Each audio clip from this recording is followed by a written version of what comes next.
Soon your apprenticeship will end, and you will be granted the title of Padawan, the lowest rank of those within the Jedi Order. Yet first you must prove yourself worthy in the traditions and customs of our order, as handed down from master to pupil for 1,000 generations. You must successfully complete 3 tests before you earn your place among the Jedi. These tests will see if you have truly mastered the training you have been given, both mental and physical.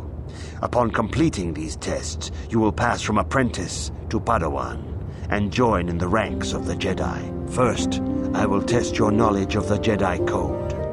These tenets must always guide your actions. In everything you do, you must always be conscious of their wisdom. You must prove you have a Jedi's understanding of the Code. Return when you feel you are ready for this challenge.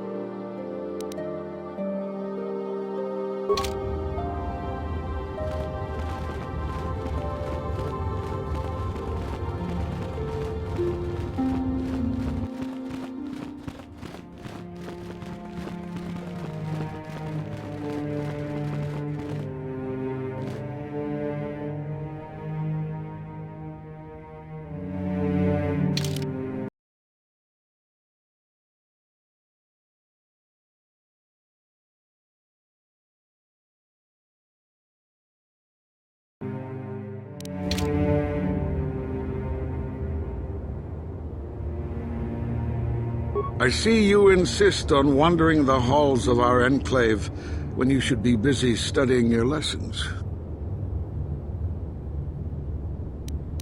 I suppose such desires are inevitable, though I fear you may seek knowledge for which you are not prepared. Yet I will do my best to guide your quest.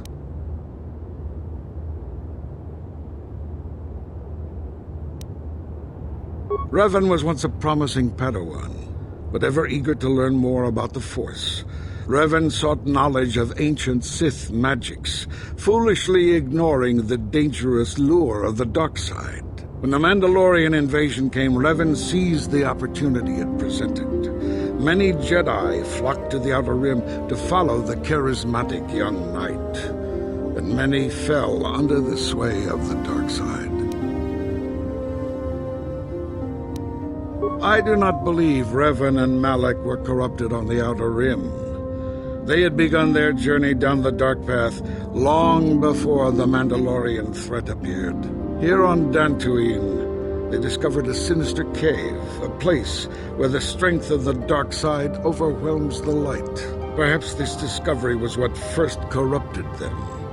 Or perhaps they sought the cave out because they were already corrupted. Whatever the explanation, the Order was unable to turn them back to the light. Had the Council taken more decisive action in this matter, perhaps Revan and Malak could have been stopped. But in this we failed. You would do well to focus more closely on your lessons. The Force is strong with you, but you need training and guidance in the ways of the Jedi, lest you suffer a fate similar to that of Revan. I see you in...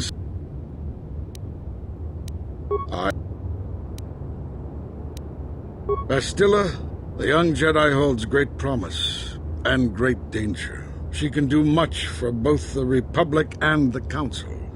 Without her skill in battle meditation, the Sith Armada would have conquered the galaxy long ago. But despite her command of the Force, Bastila is still young. She is a Jedi, but she has not attained the rank of Master. The Council would do well to remember this before we lay the fate of the galaxy on her slender shoulders. You would do well to focus more closely on your lessons. The Force is strong with you, but you need training and guidance in the ways of the Jedi, lest you suffer a fate similar to that of Revan. I see you...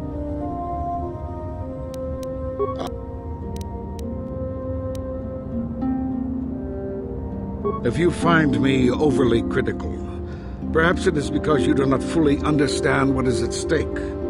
For 15,000 years, the Republic has brought peace and stability to the galaxy. Now the Republic may be destroyed because we, the Jedi, have failed them. Revan and Malak were paragons of the ideals the Order seeks to uphold. Yet they succumbed to the temptations of the dark side. When Revan fell, Malak took up the mantle of Dark Lord of the Sith. Should Malak be stopped, what is to stop another Jedi from taking his place? This is the burden we Masters must carry. Only through strict training and relentless lessons can we prevent the Dark Master from being reborn. That is why the Order can brook no failure in our apprentices and pupils. That is why I can accept nothing but perfection from you. You would do well to focus more closely on your lessons. The Force is strong with you, but you need training and guidance in the ways of the Jedi, lest you suffer a fate similar to that of Revan.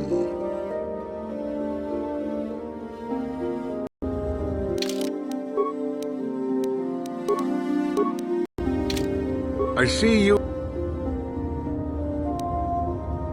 You do not know the Jedi Code? Without knowledge of those doctrines, all your training will be for naught. All Jedi must know the Code. Its tenets are the fundamental teachings of our Order. There is no emotion. There is peace.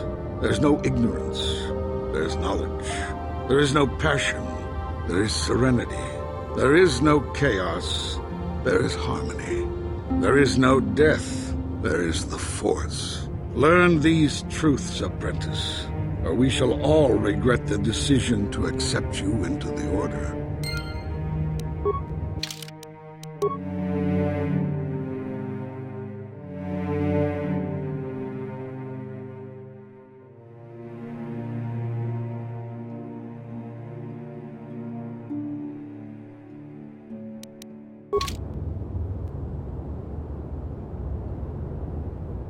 If you have questions, you should direct them toward the Jedi Council members. If you have questions... Greetings, young apprentice. Have you come seeking knowledge of the past? Those who do not learn from history are doomed to repeat it, or so they say. As a chronicler of the Academy here on Dantooine, I feel it is my duty to share the history of our Order with the newly initiated. Unfortunately, our recent history is one of tragedy and bloodshed. The Mandalorian Wars, the fall of Revan and Malak, the rise of the Sith. There are important lessons to be learned from these events, if we do not wish to repeat the mistakes of our past.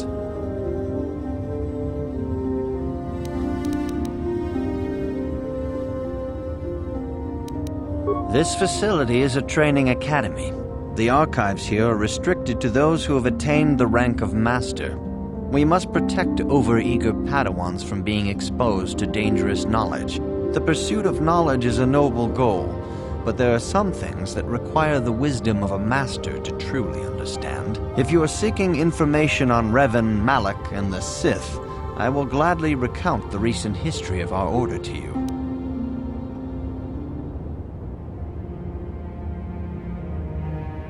Of course, I could not tell you the entire history of our Order. The Jedi have existed for thousands upon thousands of years.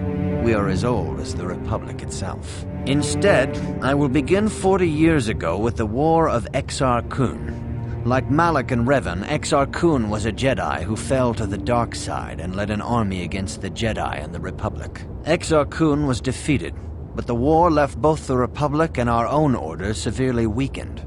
For 20 years we struggled to rebuild, trying to erase the scars of the terrible conflict.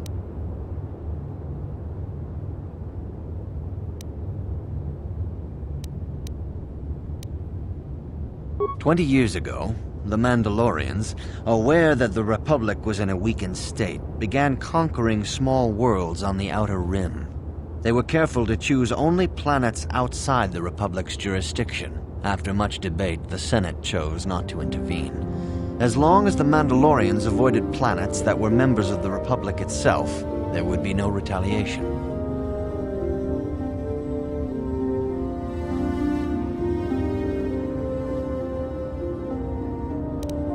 The Mandalorians stockpiled resources from their conquered worlds, preparing for a massive assault.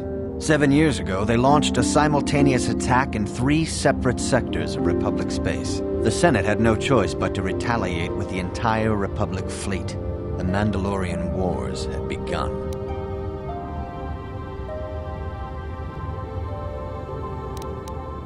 The Republic petitioned the Jedi Council for aid, but there were many factors to consider before we allowed ourselves to be drawn into another conflict, so soon after the war with Exar Kun. While the Jedi Council preached patience, there were many among our order who were eager for us to join the battle. 2 young knights in particular demanded immediate action, Revan and Malak. They rallied many of the Jedi to their cause, and against the wishes of their masters, joined the Republic fleet battling the Mandalorians. Revan was a brilliant military leader, and the Republic fleet began to win victory after victory. 4 years ago, the Mandalorians surrendered unconditionally.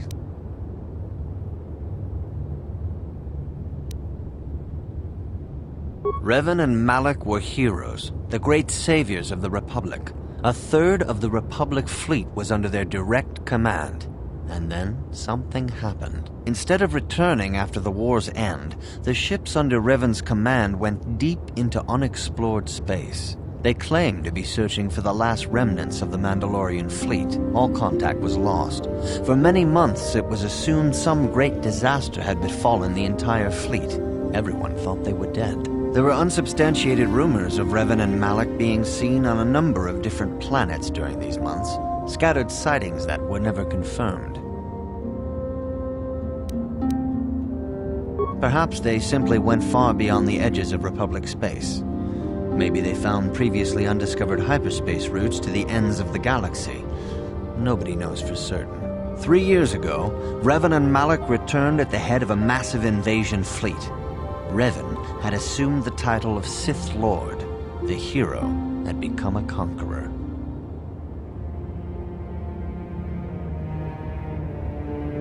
Some of the ships in the Sith fleet are those that were under Revan's command during the Mandalorian Wars, but many more are of an alien design we've never seen before. The source of this massive fleet is one of the many things about the Sith we cannot explain. It seems impossible to have created it in such a short time, yet we cannot deny its existence. The source of the Sith soldiers is unfortunately much easier to understand. Initially, the bulk of the force were former Republic soldiers who had served under Revan. With each conquest, thousands more flocked to join the invaders, swelling their numbers. Even many of our own order have betrayed us.